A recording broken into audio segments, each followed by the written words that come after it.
है कि इस मिशन का क्रियान्वयन मिशन मोड उपागम के साथ 2 चरणों में होगा। चरण 1 2013 से 17, चरण 2 17 से 22। प्रथम चरण में जनगणना 2011 के अनुसार 1 लाख या अधिक जनसंख्या वाले सभी शहरों और 1 लाख से कम जनसंख्या वाले मुख्यालय कस्बों को लक्षित करेगा। इस चरण में देश के 20 राज्यों के 786 नगरों का चयन किया गया। 12वीं पंचवर्षीय योजना अवधि में 6,40,490 करोड़ आवंटित किए गए। राष्ट्रीय ग्रामीण आजीविका मिशन स्वर्ण जयंती ग्राम स्वरोजगार योजना 1999 को अब राष्ट्रीय ग्रामीण आजीविका मिशन 2011 के रूप में पुनर्गठित किया गया। इस मिशन का उद्देश्य सहायता प्राप्त ग्रामीण परिवारों को बैंक ऋण और सरकारी सब्सिडी देने के जरिए आय सृजन कर संपत्तियां प्राप्त करके गरीबी रेखा से ऊपर उठाना है। और इस मिशन की निम्नलिखित विशेषताएं हैं। प्रत्येक चिन्हित गरीब परिवार से एक महिला सदस्य एवं स्वयं सहायता समूह नेटवर्क के अंतर्गत लाई जाएगी। बीपीएल परिवारों के 100% कवरेज के अंतिम लक्ष्य के साथ अनुसूचित जाति अनुसूचित जनजाति से 50% लाभार्थी, अल्पसंख्यकों से 15% और विकलांग से 3% लाभार्थियों को सुनिश्चित किया जाएगा।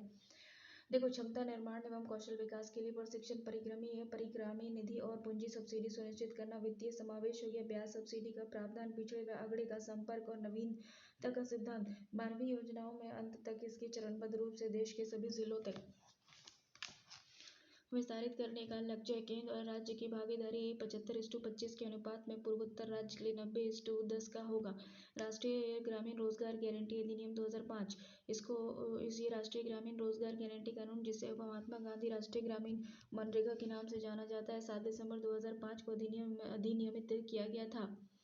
7 सितंबर 2005 को अधिनियमित किया गया था। 2 फरवरी 2006 से लागू की गई थी। यह कानून 3 चरणों में लागू हुआ। प्रथम चरण 2006 से 2000 जिलों में, द्वितीय चरण में 2007 से 8 में 130 जिलों में और अंतिम चरण में पूरे देश को शामिल कर लिया गया। और इस योजना के पहले से चल रहे काम के बदले अनाज योजना और संपूर्ण ग्रामीण रोजगार योजना का विलय कर दिया गया है। ये केंद्रीय कानून है, पूरे भारत में लागू है। इसका मुख्य उद्देश्य ग्रामीण इलाकों में पारिश्रमिक वाले रोजगार के सृजन, लोगों की आजीविका सुरक्षा में वृद्धि करना। इस योजना की निम्नलिखित विशेषताएं हैं। प्रत्येक परिवार के वयस्क सदस्य को 100 दिन का रोजगार उपलब्ध कराना आवश्यक होगा। गैर हुनर वाले काम के इच्छुक व्यक्ति लिखित या मौखिक रूप से स्थानीय ग्राम पंचायत में एक आवेदन देंगे, जिसमें उसका नाम, उम्र, लिंग, पता दर्ज रहेगा। ग्राम पंचायत उचित जांच के बाद उसका पंजीकरण करेगा। पंजीकरण 5 वर्ष के लिए वैध रहेगा। ग्राम पंचायत पंजीकृत परिवारों को निःशुल्क जॉब कार्ड जारी करेगा, जिसमें घर के सारे वयस्क लोगों का नाम रहेगा। रोजगार पाने के लिए पंजीकृत परिवार के प्रत्येक वयस्क सदस्य ग्राम पंचायत या कार्यक्रम अधिकारी के पास लिखित आवेदन देंगे। आवेदन देने के 15 दिन के अंदर रोजगार उपलब्ध कराया जाएगा। यदि 15 दिन के अंदर उस व्यक्ति को रोजगार प्राप्त नहीं होता है तो उसे बेरोजगारी भत्ता दिया जाएगा।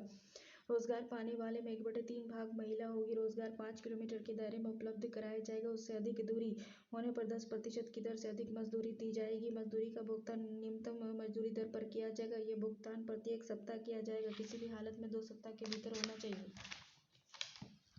प्रत्येक कार्यस्थल पर पीने का जल, शेड से विश्राम अवधि, प्राथमिक चिकित्सा पेटी उपलब्ध कराई जाएगी। श्रम एवं सामग्री का अनुपात 60:40 का रखना होगा। मशीन से काम करने पर प्रतिबंध रहेगा। ग्राम सभा द्वारा सामाजिक सोशल ऑडिट कराया जाएगा। एक शिकायत निवारण तंत्र की स्थापना की जाएगी। धन की व्यवस्था केंद्र सरकार करेगी। प्रशासनिक खर्चे का व्यय केंद्र सरकार करेगी। इस योजना पर 90% खर्च केंद्र सरकार और 10% राज्य सरकार करती है। अनुमत काम अधिनियम के अंतर्गत निम्नलिखित कार्य किए जाते हैं, जैसे कि जल संरक्षण एवं जल संग्रहण, सूखा निवारण, वन रोपण, वृक्षारोपण, लघु सिंचाई, बागवानी, भूमि विकास, पारंपरिक जल निकायों का जीर्णोद्धार, बाढ़ नियंत्रण, भूमि विकास, ग्रामीण संपर्क मार्ग इत्यादि। केंद्रीय बजट 2013-14 में मनरेगा के लिए 33,000 करोड़ रुपए का आवंटन किया गया था। स्वर्ण जयंती ग्राम स्वरोजगार योजना। यह योजना अप्रैल 1999 में लागू की गई थी। इस योजना में कई योजनाओं का विलय किया गया था। ड्वाक्रा, TRYSEM, Ganga, KGN, IDP, MNS, SITRA, SITR, ये ग्रामीण गरीबों के लिए स्वरोजगार कार्यक्रम। इस योजना में केंद्र राज्य का हिस्सा 75:25 है।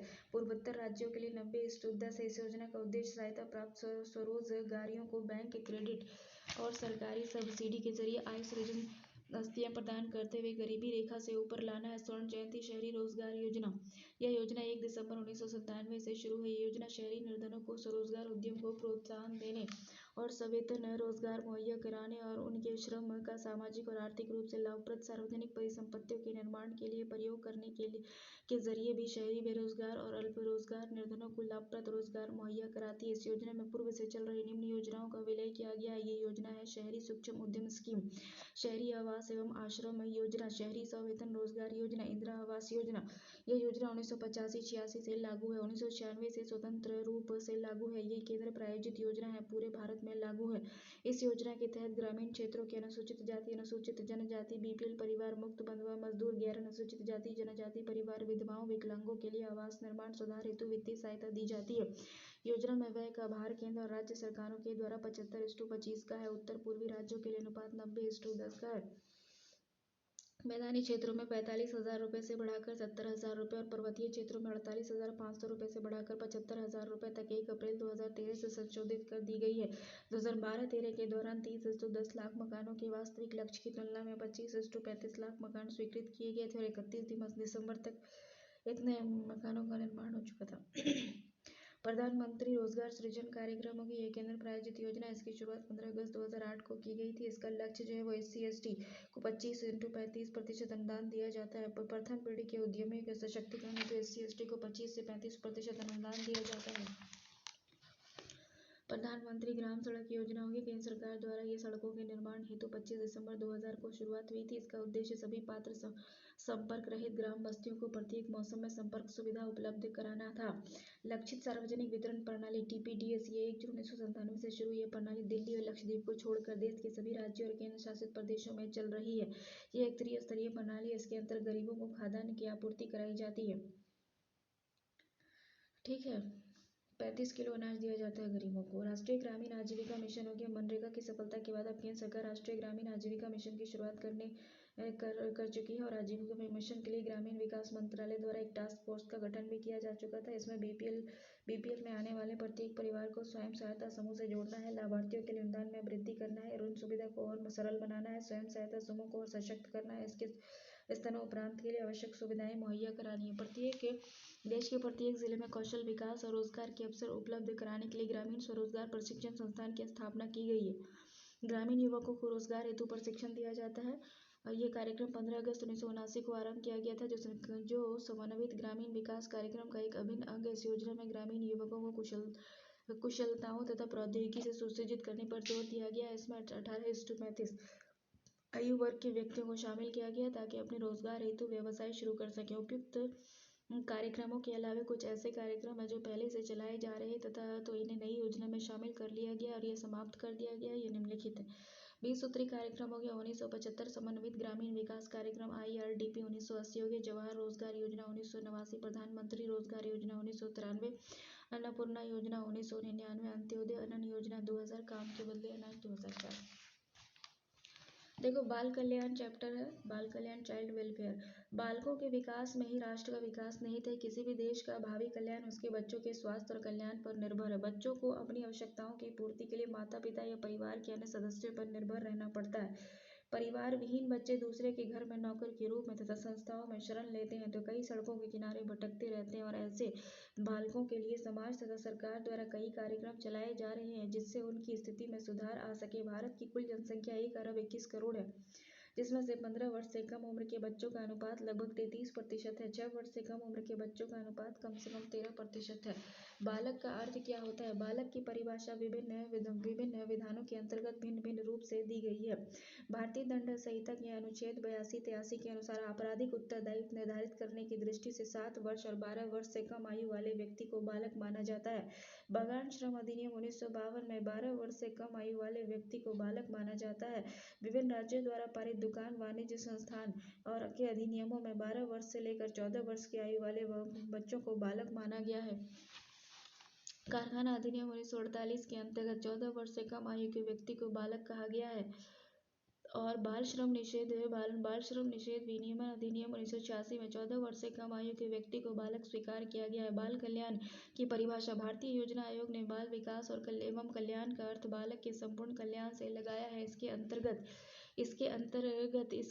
वे संपूर्ण आर्थिक, प्रशासनिक, प्रशासनिक, प्राविधिक, शैक्षणिक और सामाजिक प्रयत्न आते हैं जिनका उद्देश्य प्रत्येक बालक को विकास और वृद्धि के समान अवसर प्रदान करना है। Indian council of child welfare के अनुसार किसी भी देश में बाल कल्याण कार्य का मुख्य उद्देश्य होता है बच्चों का सर्वोन्मुखी विकास करना। इस प्रकार उपरोक्त परिभाषाओं से स्पष्ट होता है कि बाल कल्याण द्वारा बालकों के सर्वांगीण विकास तथा उन्हें विभिन्न प्रकार की सुविधाएं प्रदान की जाती है और उसे बाल कल्याण कहा जाता है। बाल कल्याण के उद्देश्य। बाल कल्याण का उद्देश्य केवल बालकों को प्रत्यक्ष रूप से सेवा या सहायता प्रदान करना ही नहीं, बल्कि उन कार्यों और परिस्थितियों को संगठित करना भी है जो इन संस्थाओं के क्रियाकलापों को सक्षम बनाने में सहयोगी हो। इसका उद्देश्य बालक का पूर्ण सर्वांगीण विकास में सहायता है। बालकों की समस्याएं। बालक कई प्रकार के होते हैं, जैसे सामान्य बालक, विकलांग बालक, अनाथ बालक, बाल श्रमिक, अपराधी प्रवृत्ति के बालक इत्यादि। इन बालकों की समस्याएं अपनी प्रकृति के अनुसार अलग अलग हो सकती है, जिनकी व्याख्या नीचे की जा रही है। सामान्य बालकों की समस्याएं, जैसे कि ऐसे बालक को मुख्यतः पोषण, शिक्षा, स्वास्थ्य, मनोरंजन, संरक्षण आदि जैसी समस्याओं का सामना करना पड़ता है। पोषण की समस्या विकासशील एवं अल्प विकसित देशों की सबसे गंभीर समस्या है। भारत में इस प्रकार की समस्या ही विकट है। दुनिया भर में हर साल 5 वर्ष से कम उम्र के 97 लाख बच्चे मौत के शिकार हो जाते हैं। इनमें से 21 लाख मौतें अकेले भारत में होती हैं, जिसका प्रमुख कारण पोषण की कमी है। शिक्षा की समस्या भारत में बहुत अधिक है। भारत में अनिवार्य शिक्षा नीति का होने के बाद भी 26% बच्चे स्कूल नहीं जा पाते हैं। देश में मनोरंजन के लिए क्रीड़ा स्थलों की बहुत ही कमी है, साथ ही उन्हें खेल के सामान भी नहीं मिलते हैं। यह समस्या ग्रामीण बालकों में काफ़ी है। सबसे बड़ी समस्या बालकों की संरक्षा की है। अच्छे परिवार के बच्चे को सही संरक्षण मिल जाता है, लेकिन गरीब और अशिक्षित धर्मज व्यक्तियों के बालकों को सही संरक्षण नहीं मिल पाता है, अतः वैसे बच्चे अपराधी और मंद बुद्धि वाले हो जाते हैं। बाल विकलांगों की समस्याएं। वैसे बच्चे शामिल होते हैं जो अपंग, मुख बधिर, नेत्रहीन और मानसिक रोग से पीड़ित होते हैं। ऐसे बच्चों की समस्याएं होती हैं जैसे चिकित्सा की समस्या, पुनर्वास की समस्या, पोषण की समस्या, शिक्षा की समस्या इत्यादि। भारत में 2001 की जनगणना के अनुसार विकलांगों की संख्या 2.19 करोड़ थी, जो कुल जनसंख्या का 2.13% है। वर्तमान में इसकी संख्या 1.3 करोड़ से ज़्यादा है। बाल श्रमिकों की समस्याएं क्या है? भारत में बाल श्रमिकों की कुल संख्या ILO के अनुसार 2010-11 में 9 करोड़ थी, जिसमें आंध्र प्रदेश सबसे आगे है। बाल श्रमिक के मामले में आंध्र प्रदेश सबसे आगे है और इन बाल श्रमिकों को कई समस्याओं का सामना करना पड़ता है, जैसे कम आयु में कार्य पर लगाना, फलस्वरूप उनका उचित विकास नहीं हो पाना, दूषित दशाओं के अंतर्गत कार्य करना, अनिश्चित कार्य के घंटे, कम मजदूरी, शिक्षा से वंचित, चिकित्सा की समस्या इत्यादि। बाल अपराधियों की समस्या क्या है? भारत में करीब 1.5 लाख बाल संज्ञेय अपराध करते हुए पकड़े गए हैं बालक। इसका मुख्य कारण पारिवारिक विघटन, माता पिता द्वारा सही देखभाल न करना, सामाजिक परिवेश और गरीबी इत्यादि है। ऐसे बच्चों की कई समस्याएं हैं, जैसे संस्थागत देखभाल की समस्या, पुनर्वास की समस्या, शिक्षण और प्रशिक्षण की समस्या इत्यादि। अनाथ और अधर्मज बालकों की समस्याएं क्या है? भारत में ऐसे बच्चे की एक अलग श्रेणी है। बाढ़, सूखा, दुर्घटना, महामारी और सांप्रदायिक दंगों के कारण कई बच्चे अनाथ हो जाते हैं और ऐसे बच्चों की सबसे बड़ी समस्या देखभाल की है। इसके बाद शिक्षा, स्वास्थ्य और पोषाहार और निर्वाह और पुनर्वास की समस्या है। अधर्मज बच्चे अवैध यौन संबंध, बलात्कार और पारिवारिक विघटन के कारण जन्म लेते हैं। इनकी भी कई समस्याएं हैं, जैसे पुनर्वास की समस्या, देखभाल की समस्या, स्वास्थ्य की समस्या, शिक्षा की समस्या, सामाजिक तिरस्कार की समस्या इत्यादि। ऐसे ही बच्चे बाल अपराधी बन जाते हैं और इस पर रोक लगाना आवश्यक है। भारत में बाल कल्याण के लिए उठाए गए कदम क्या है? किसी भी देश का भविष्य इस बात से प्रभावित होता है कि वहाँ बालकों को किस परिवेश में रखा जा रहा है, उन्हें कौन सी सुविधाएं उपलब्ध कराई जा रही हैं। इस परिप्रेक्ष्य में बाल कल्याण को राष्ट्र कल्याण के रूप में देखा जा सकता है। भारत में बाल कल्याण की दिशा में कदम स्वतंत्रता प्राप्ति के बाद ही उठाए गए। अधिकांश पंचवर्षीय योजनाओं के तहत प्रयास किया गया कि पंचवर्षीय योजना में ही यह स्वीकार किया गया कि बालकों की संख्या को देखते हुए उनकी आवश्यकता पर भी जितना ध्यान दिया जाता है, उससे कहीं अधिक ध्यान दिए जाने की जरूरत है। बाल कल्याण के लिए उठाए गए कदम को हम विभिन्न श्रेणियों में विभक्त कर देख सकते हैं। वो है संविधान के उपबंध से। भारतीय संविधान में मौलिक अधिकारों तथा राज्य के नीति निर्देशक सिद्धांतों के अंतर्गत बालकों के कल्याण से संबंधित महत्वपूर्ण उपबंध दिए गए हैं। अनुच्छेद 21 से 14 वर्ष से कम उम्र के बच्चों को निःशुल्क शिक्षा देने की व्यवस्था की गई है। अनुच्छेद 24 में 14 वर्ष से कम उम्र के बालकों को किसी भी कारखाने, खान और संकटपूर्ण नियोजनों में नियोजित नहीं किया जाएगा और अनुच्छेद 39 में कहा गया है कि सरकार ऐसी कोई नीति का निर्देशन नहीं करेगी जिससे कि बालकों की कोमल उम्र का दुरुपयोग हो। अनुच्छेद 45 के अंतर्गत 14 वर्ष से कम उम्र वाले बच्चे को निःशुल्क अनिवार्य शिक्षा की व्यवस्था की जाएगी और इस प्रकार भारतीय संविधान में बालकों के कल्याण से संबंधित उपबंध भी दिए गए हैं। बाल राष्ट्रीय नीति क्या है? केंद्र सरकार 26 अप्रैल 2013 को बच्चे के लिए एक राष्ट्रीय नीति अपनाई गई है। नीति में 18 वर्ष की उम्र के नीचे के सभी व्यक्तियों को बच्चों की श्रेणी में रखा गया है। नीति के अंतर्गत बच्चों की सुरक्षा, उनके सर्वांगीण विकास के लिए समेकित दृष्टिकोण, बहुपक्षीय और अस्थायी विकास पर बल दिया गया है। नीति में दिए गए निर्देशों को केंद्र सरकार, राज्य सरकार और स्थानीय प्रशासन सभी को मानना होगा। नीति के अंतर्गत कुछ निम्न निर्देश दिए गए हैं।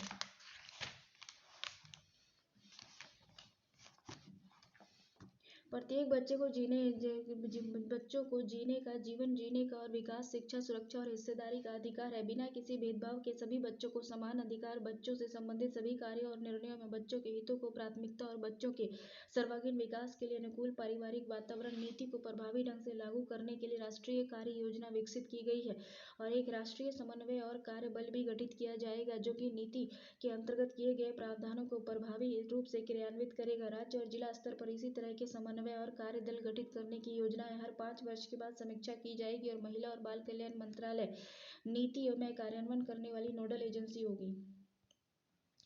देखो, एकीकृत बाल विकास योजना प्रणाली का ICDS और पोषण सुरक्षा योजना 2013, इसमें कहता है कि इस योजना में महिला बाल विकास मंत्रालय ने 9 मई 2013 को शुरू किया। ये परियोजना वर्ल्ड बैंक के अंतर्राष्ट्रीय विकास संघ द्वारा दिए गए ऋण द्वारा वित्त पोषित है।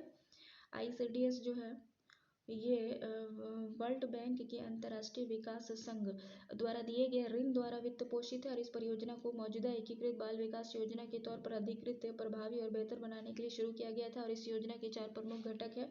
पहला तो एकीकृत बाल विकास योजना में संस्थागत और प्रणाली का मजबूतीकरण किया गया और सामुदायिक भागीदारी और संचार को बढ़ाया गया है।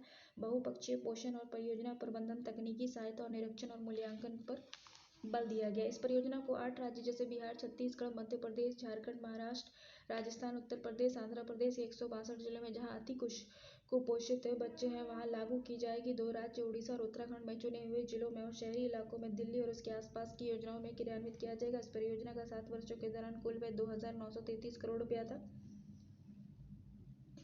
देखो, बाल यौन अपराध संरक्षण अधिनियम 2012 केंद्र सरकार द्वारा बच्चों के उत्पीड़न को रोकने के लिए बाल यौन अपराध संरक्षण अधिनियम 2012 पारित किया गया था। 14 नवंबर 2012 को इसे लागू भी किया गया था।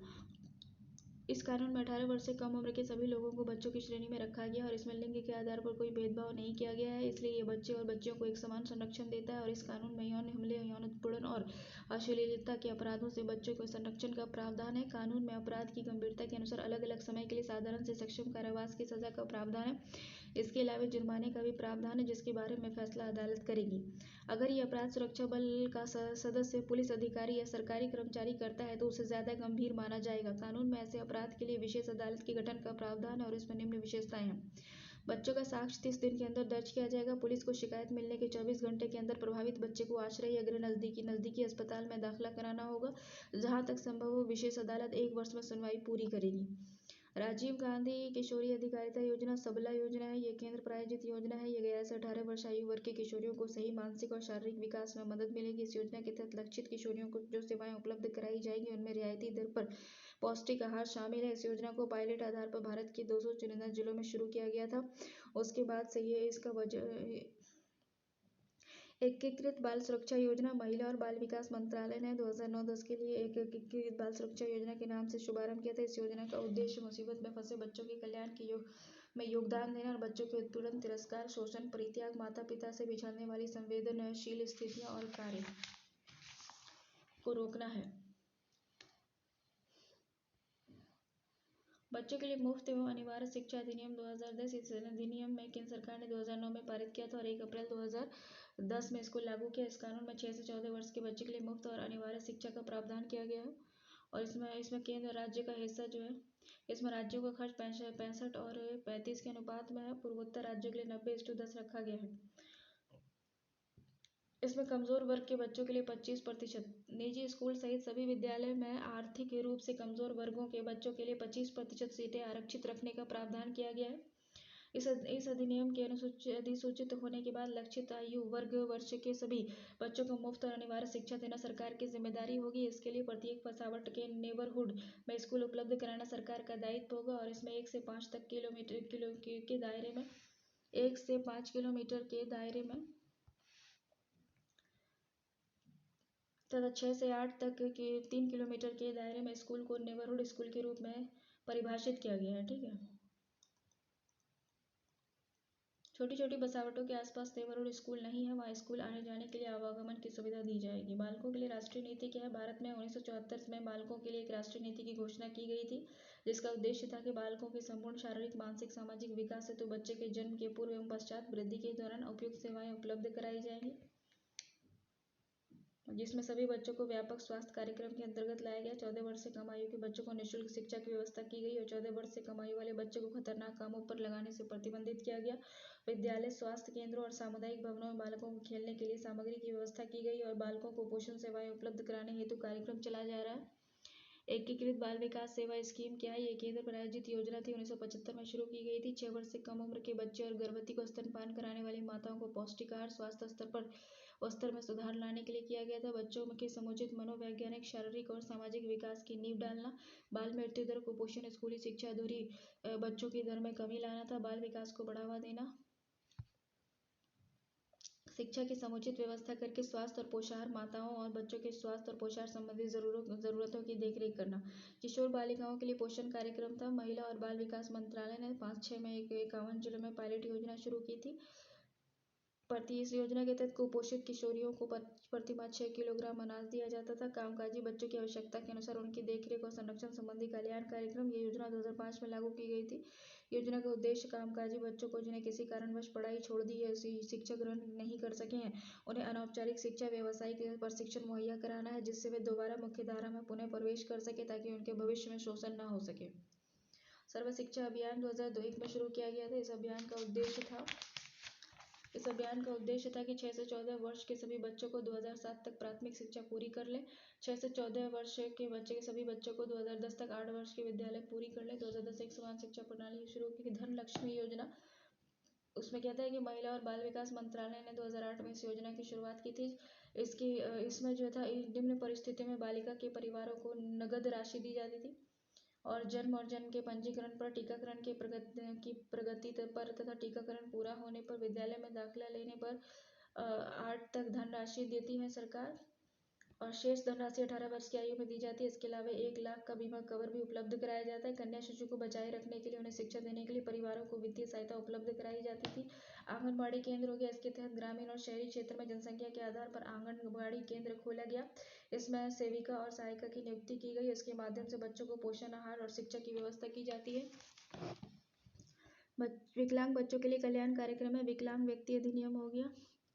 इसमें क्या है कि केंद्र सरकार द्वारा यह अधिनियम 1995 में पारित किया गया और इसे फरवरी 1996 में लागू किया गया था। इसका उद्देश्य विकलांगों को शिक्षा, रोजगार और व्यावसायिक प्रशिक्षण, पुनर्वास सेवाओं की व्यवस्था करना और सामाजिक सुरक्षा उपाय की व्यवस्था करना था। विकलांगों के लिए राष्ट्रीय न्यास की स्थापना बहु विकलांग अधिनियम 1999 के अंतर्गत किया गया था। इसका मुख्य उद्देश्य मानसिक पक्षाघात और मंदबुद्धि के शिकार व्यक्तियों को आत्मनिर्भर बनाना। राष्ट्रीय विकलांग वित्त विकास निगम, यह निगम विकलांग व्यक्तियों के आर्थिक विकास के लिए ऋण उपलब्ध सुविधाएं प्रदान करने वाला शीर्ष संस्थान है। ये सहायता राज्य सरकारों और केंद्र शासित प्रदेशों के प्रशासन और गैर सरकारी संगठनों के द्वारा अधिकृत एजेंसियों के माध्यम से उपलब्ध कराई जाती है। निगम स्नातक और उच्च स्तरीय शिक्षा जारी रखने के लिए ऋण प्रदान करता है। विकलांग व्यक्तियों के लिए कृत्रिम अंगों एवं उपकरण की खरीद और फिटिंग की सहायता योजना। इस योजना का उद्देश्य जरूरतमंद विकलांगों को टिकाऊ, अत्याधुनिक और वैज्ञानिक निधि से समर्पित से निर्मित मानक सहायक उपकरण की सहायता उपलब्ध कराना है, जिसमें विकलांग की परेशानी कम हो सके और उनकी आर्थिक क्षमता बढ़ सके और शारीरिक, सामाजिक और मनोवैज्ञानिक रूप से उनका पुनर्वास हो सके। यह योजना स्वयंसेवी संगठन, मंत्रालय के अंतर्गत आने वाले राष्ट्रीय संस्थान, जिला पंचायत, जिला ग्रामीण विकास एजेंसी आदि के माध्यम से लागू की जा सके। विकलांगों के लिए आरक्षण। 8 अक्टूबर 2013 को सर्वोच्च न्यायालय के मुख्य न्यायाधीश पी सत्यम शिवम की अध्यक्षता वाली खंडपीठ ने याचिका पर सुनवाई करते हुए केंद्र के सभी राज्यों को निर्देश दिया है कि वे अपने सभी विभागों और उपक्रमों और संस्थान की नौकरियों में विकलांगों को 3% का आरक्षण प्रदान करें। आरक्षण तो मिल ही गया। विकलांग शिक्षा योजना, गैर सरकारी संगठनों का काल, बाल श्रमिक के लिए कार्यक्रम, बाल श्रमिक प्रकोष्ठ सेल की स्थापना। यूनिसेफ की भूमिका क्या है? देखो, यूनिसेफ द्वारा 1949 में अंतर सरकारी संस्थान के रूप में बालकों के कल्याण हेतु कार्य किया जा रहा है। ये संस्था बालकों के टीकाकरण, चिकित्सा सुविधा, पोषाहार इत्यादि की व्यवस्था करती है। महिला एवं बाल विकास मंत्रालय और यूनिसेफ के बीच 3 जून 2008 को नई दिल्ली में 2008 से 2012 की अवधि के लिए एक न्यास समझौता हुआ था। कंट्री प्रोग्राम प्लान हुआ था। ये तो खत्म हो गया। इस समझौते का उद्देश्य शिशु और मृत्यु दर में कमी लाना था, कुपोषण का मुकाबला करना था, कन्या शिशु को प्रोत्साहन और बाल हिंसा से निपटना था, बेहतर शिक्षा, पेयजल और स्वच्छ पर्यावरण उपलब्ध कराना था। अब देखो, स्वैच्छिक संगठन की सहायता, अंतर्राष्ट्रीय अभिकरणों द्वारा भी बाल कल्याण हेतु कार्य किए जा रहे हैं। इस अभिकरण में international montessori international care care cooperative American relief care, अंतर्राष्ट्रीय बाल कल्याण संघ इत्यादि। इन अभिकरणों के द्वारा बालकों के कल्याण हेतु कई कार्यक्रम चलाए जा रहे हैं, जैसे बालक के पोषण, पुनर्वास की व्यवस्था, शिक्षा की व्यवस्था इत्यादि। राष्ट्रीय स्तर के अभिकरण हो गया भारतीय बाल कल्याण परिषद, बालकन जी बाड़ी, विकलांग, अधिसमयता, पंगु बालक पुनर्वास समाज, भारत स्काउट एंड गाइड की स्थापना की गई, जो बालकों के कल्याण हेतु काम कर रहे हैं। इसके अलावा बाल कल्याण के राष्ट्रीय पुरस्कार की व्यवस्था भी की गई है। देखो बिहार सरकार कौन कौन सा बाल कर, राजीव गांधी मानव सेवा पुरस्कार, इस पुरस्कार की स्थापना 1994 में की गई थी। पुरस्कार बच्चों के लिए उत्कृष्ट कार्य के लिए दिया जाता है। सरकार में 1 लाख रुपए की नकद राशि, प्रमाण पत्र और रजत पदक दिया जाता है। 2006 में पुरस्कारों की संख्या बढ़ाकर 3 कर दी गई। इसके अलावा राष्ट्रीय वीरता पुरस्कार, राष्ट्रीय बाल कल्याण पुरस्कार इत्यादि दिए जाते हैं।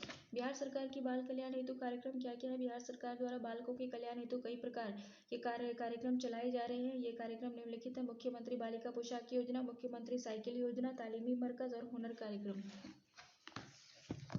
महिला कल्याण, देखो महिलाएं सृष्टि की जननी होती है। ये कभी माता के रूप में, कभी पुत्री के रूप में, तो कभी पत्नी के रूप में भूमिका निभाती है। समाज के उत्थान में इनका सार्थक प्रयास रहा है। महिलाएं हमारे देश की जनसंख्या का लगभग 48% है और विकास के कार्यों में इनकी भागीदारी महत्वपूर्ण मानी जाती है। वास्तव में भारतीय नारी का इतिहास क्रिया और प्रतिक्रिया का इतिहास है। प्राचीन काल से लेकर आज तक स्त्रियों की दशा में रोमांचकारी परिवर्तन होते रहे। आज हमें जो स्थिति देखने को मिलती है वे विभिन्न चरणों से होकर गुजरी। यद्यपि महिलाओं को अबला कहा जाता था और उन्हें समाज का दुर्लभ समूह माना जाता था, यद्यपि वे समाज के सर्वाधिक महत्वपूर्ण अंग है। जिन देशों में महिलाओं को पुरुषों की तरह समान अधिकार, सुख सुविधाएं प्राप्त है, वे आर्थिक और सामाजिक और राजनीतिक क्षेत्रों में सक्रिय रूप से भाग लेती हैं, वहां महिलाओं के कल्याण की बात नहीं उठाई जाती है। भारत में महिलाओं के कल्याण की बात इसलिए उठाई जाती है क्योंकि यहाँ महिलाओं की स्थिति बहुत ही दयनीय है। मानव की उत्पत्ति, उनके विकास का यदि सक्षम अध्ययन किया जाए तो ये ज्ञात होता है कि पुरुषों ने स्त्रियों की कोमलता का बहुत ही गलत फायदा उठाया है। प्राचीन काल से लेकर आज तक प्रत्येक सभ्यता में पुरुषों ने ऐसे समाज को विकसित किया है जिसमें नारियों को 4 दीवारों के भीतर ही रहने के लिए विवश किया गया है, परंतु आज महिलाएं जागरूक हो गई हैं और अपने अधिकारों के लिए आंदोलन करने के लिए तैयार हैं।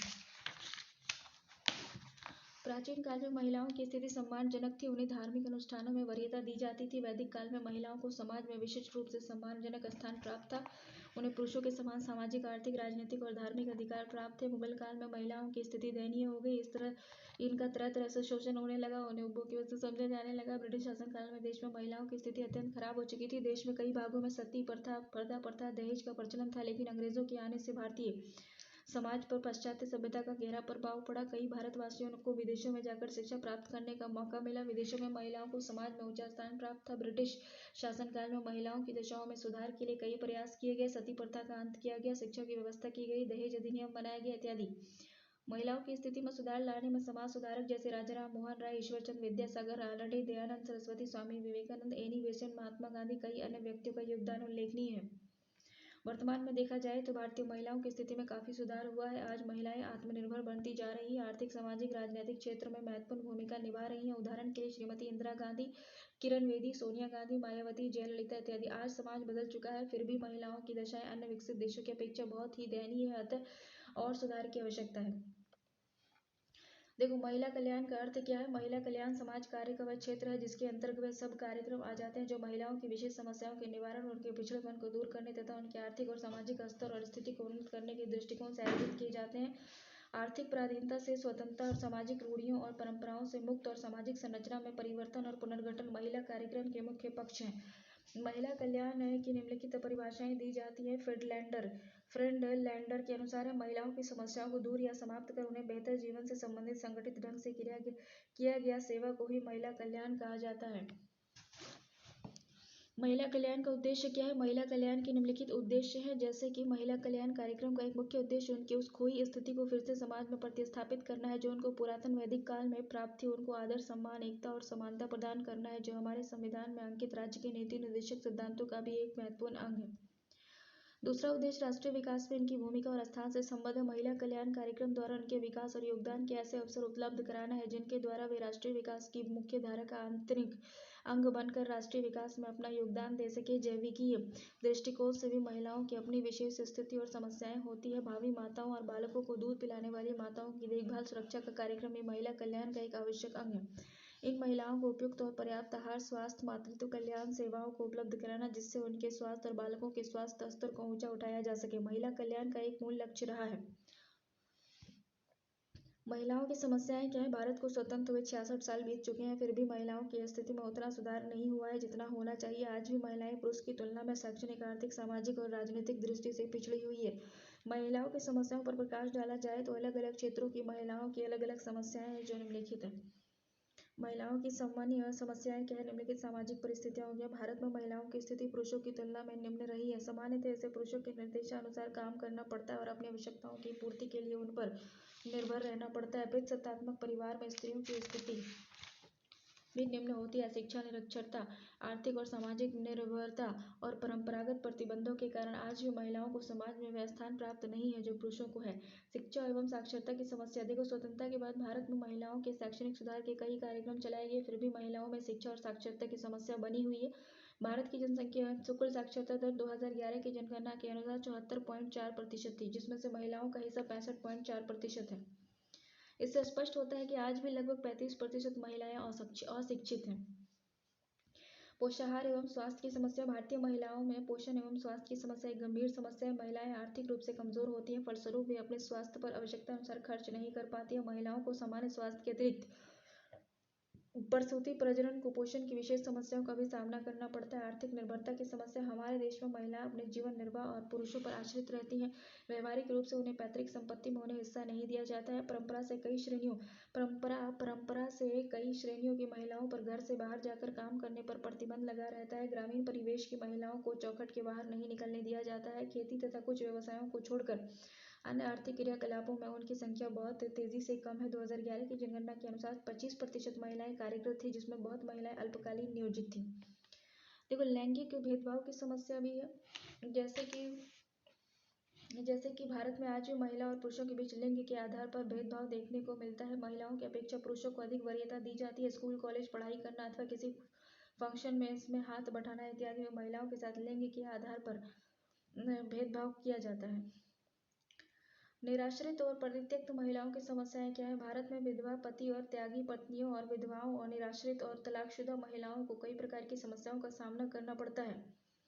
हमारे देश में संयुक्त परिवार की प्रथा टूटने से विधवाओं को अनेक प्रकार के कष्ट उठाने पड़ रहे हैं, जैसे पुनर्विवाह की समस्या क्योंकि समाज मान्यता नहीं देता, देखभाल की समस्या इत्यादि। इसी तरह पतियों द्वारा त्यागी महिला दहेज के लिए निकाली गई महिलाओं को भी कई प्रकार की समस्याओं का सामना करना पड़ता है, जैसे जीवन निर्वाह की समस्या, सामाजिक प्रतिष्ठान की समस्या, पुनर्वास की समस्या, आर्थिक समस्या इत्यादि। कामकाजी महिलाओं की समस्याएं क्या है? आज भारत में महिलाएं कई प्रकार के नियोजन में काम कर रही हैं, जैसे कृषि, कुटीर उद्योग, कारखाने, खान कार्यालय, अन्य औद्योगिक प्रतिष्ठान, घरेलू नौकरी इत्यादि। इन नियोजनों में कार्यरत महिला श्रमिक को कई प्रकार की समस्याओं का सामना करना पड़ता है। ये समस्याएं निम्नलिखित है।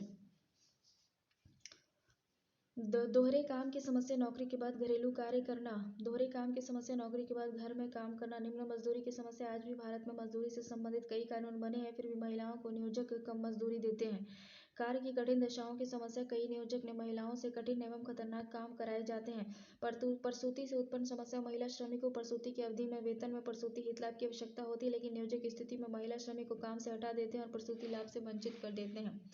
आवास और यातायात की समस्या, कामकाजी महिलाओं को नियोजक द्वारा आवास और यातायात की सुविधा प्रदान नहीं की जाती, फलस्वरूप महिला श्रमिक को आर्थिक और शारीरिक क्षति का सामना करना पड़ता है। मनोरंजन की समस्या, महिला श्रमिकों को नियोजन स्थल पर काम करने के बाद घरेलू काम भी करना पड़ता है, जिससे उनमें किसी प्रकार की मनोरंजन करने का समय नहीं मिल पाता है, अतः नियोजक को काम के समय 1 घंटे का मनोरंजन विश्राम देना चाहिए। सामाजिक सुरक्षा की समस्या हो गया, कामकाजी महिलाओं को सरकार द्वारा कई प्रकार की सामाजिक सुरक्षा हेतु कानून बनाए गए हैं, फिर भी इन कानून में और सुधार की आवश्यकता है, जिसमें महिला श्रमिक को और लाभ मिल सके। पतिताओं और वेश्याओं की समस्या, पतिताओं और वेश्याओं की कई प्रकार की सामाजिक आर्थिक समस्या का सामना करना पड़ता है। समाज ऐसी स्त्रियों को स्वीकार नहीं करता, कोई भी उससे विवाह नहीं करता और अवैध बच्चे का पालन पोषण भी एक गंभीर समस्या बन गई है। अनेक अनैतिक संबंध से परिवार और समुदाय का वातावरण दूषित होता है। एड्स जैसे यौन रोग इन्हीं लोगों के कारण फैल रहे हैं। ऐसी महिलाओं को सबसे बड़ी समस्या पुनर्वास की है। इसके अलावा संस्थागत देखभाल, समाज के मुख्य धारा में लाने की समस्या, शोषण से बचाने की समस्या है। हमारे देश में वेश्यावृत्ति को रोकने के लिए अनैतिक व्यापार अधिनियम 1956-2006 पारित किया गया है, फिर भी वेश्याओं की संख्या दिन प्रतिदिन बढ़ती जा रही है। इस प्रकार भारत में महिलाओं को कई प्रकार की समस्याओं का सामना करना पड़ रहा है, जो आने वाले समय में उनकी समस्याओं का समाधान नहीं हुआ तो एक गंभीर समस्या बन जाएगी। भारत में महिला कल्याण कार्यक्रम क्या है? जैसे कि स्वतंत्रता के पूर्व, विशेषकर मध्य युग में की समाप्ति के बाद ब्रिटिश शासनकाल में महिलाओं की स्थिति में सुधार के कई प्रयास किए गए। इनमें सती प्रथा, पर्दा प्रथा की समाप्ति, महिला शिक्षा पर विशेष जोर। उल्लेखनीय स्वतंत्रता के बाद महिला कल्याण के क्षेत्र में भारत सरकार के द्वारा कई महत्वपूर्ण कदम उठाए गए। इन सरकारी प्रयासों और कार्यक्रमों को ऐच्छिक अभिकरण का भी सहयोग मिलता है। सरकार द्वारा सार्वजनिक अभिकरण द्वारा महिला कल्याण के लिए निम्नलिखित उल्लेखनीय प्रयास किए गए हैं। संवैधानिक प्रयासों के स्वतंत्रता से पूर्व भारतीय महिलाओं की स्थिति सुधारने और राष्ट्रीय विकास में उनकी पूरी भागीदारी के लिए बहुत से कानून बनाए गए। यह कानून वास्तव में सामाजिक कुरीतियों को दूर करने की दिशा में महत्वपूर्ण कदम है। इनमें से निम्नलिखित प्रयास उल्लेखनीय: हिंदू विधवा पुनर्विवाह अधिनियम 1775, 1884, 1829 और 1856, भारतीय तलाक अधिनियम 1859, विशेष विवाह अधिनियम 1872, बाल विवाह निरोध अधिनियम 1929, हिंदू स्त्रियों को संपत्ति अधिकार अधिनियम 1937, मुस्लिम विवाह विच्छेद अधिनियम। भारतीय संविधान में महिलाओं के कल्याण हेतु निम्नलिखित उपबंध किए गए। अनुच्छेद 14 के अनुसार भारत के समस्त नागरिक कानून की दृष्टि में समान है, उन्हें कानून को समान संरक्षण पाने से वंचित नहीं किया जा सकता। अनुच्छेद 15(3) में यह व्यवस्था की गई है कि समानता का प्रावधान महिला और बच्चों के लिए किए गए विशिष्ट प्रावधानों के लिए किए जाने के मार्ग में बाधक नहीं है। अनुच्छेद 16(2) में प्रावधान किया गया है कि राज्य के अधीन किसी भी सेवायोजन या पद के संबंध में केवल धर्म, मूल, वंश, जाति, लिंग, उद्भव, जन्म स्थान, निवास और उनमें से किसी भी आधार पर न तो कोई नागरिक अपात्र होगा और न ही उसके साथ भेदभाव किया जाएगा। अनुच्छेद 23 के अंतर्गत सभी व्यक्तियों के लिए विधि द्वारा असम्मत व्यापार के सभी रूपों एवं बेगार के विरुद्ध संरक्षण की व्यवस्था की गई। अनुच्छेद 39 को में ये प्रावधान किया गया है कि पुरुष और महिलाओं को जीविकोपार्जन के लिए राज्य की अपनी नीति का निर्माण करना होगा। अनुच्छेद 39 गो के अंतर्गत पुरुष और महिलाओं के लिए समान कार्य के लिए समान वेतन उपलब्ध कराने की व्यवस्था की गई। अनुच्छेद 39(3) में ये प्रावधान है कि महिला और पुरुष दोनों प्रकार के श्रमिकों के स्वास्थ्य और शक्ति का दुरुपयोग नहीं किया जाएगा। अनुच्छेद 41 में राज्य को निर्देश दिया गया है कि उसके द्वारा महिला तथा पुरुष दोनों को बेरोजगारी, वृद्धावस्था, बीमारी एवं विकलांगता की स्थिति में जन सहायता उपलब्ध कराने हेतु अपनी सामर्थ्य के अनुसार प्रभावशाली प्रावधान किए जाएंगे। अनुच्छेद 42 के अनुसार राज्य को यह निर्देश दिया गया है कि वह महिलाओं को मातृत्व लाभ उपलब्ध कराएगा। अनुच्छेद 32 में कहा गया है कि भारतवर्ष के प्रत्येक ऐसे नागरिक, महिला सहित जो 18 वर्ष की आयु का है, मत देने का अधिकार है। अनुच्छेद 243 गो अनुच्छेद 243(9) के अधीन महिलाओं के लिए पंचायती नगर पालिकाओं में स्थानीय सीट आरक्षित करने की व्यवस्था की गई है। देखो, श्रम विधान में महिला हेतु विशेष प्रावधान भी किया गया है।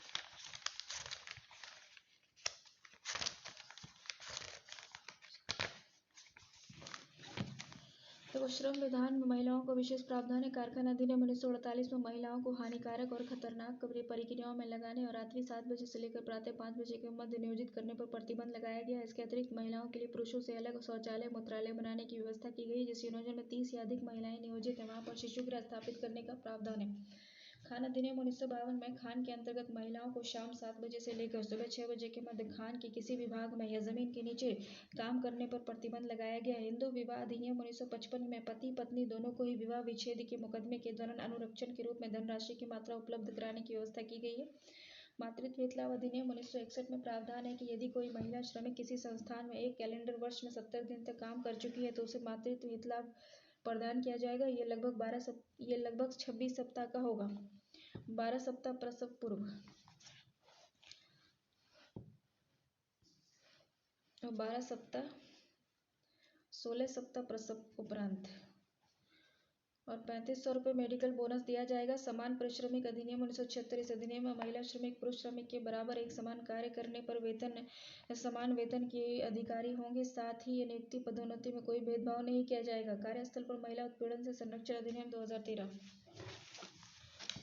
महिला संरक्षण संबंधी श्रम विधान है। इस कानून का उद्देश्य सार्वजनिक और निजी कार्यस्थल पर महिलाओं को सुरक्षा कवच प्रदान करना है ताकि उनका यौन उत्पीड़न और यौन शोषण नहीं किया जा सके। कानून में महिला की सुरक्षाओं से जुड़े व्यापक प्रावधान है जो निम्न है। इस कानून में यौन उत्पीड़न की परिभाषा को व्यापक बनाया गया। इसमें सार्वजनिक और निजी क्षेत्र में हर तरह के काम करने वाली हर उम्र की महिलाओं को शामिल किया गया। महिलाओं के साथ अश्लील बातें, उनकी रजामंदी के बगैर उनसे निकटता बढ़ाने का प्रयास, उनके साथ अश्लील व्यवहार और यौन उत्पीड़न के दायरे में लाया गया है।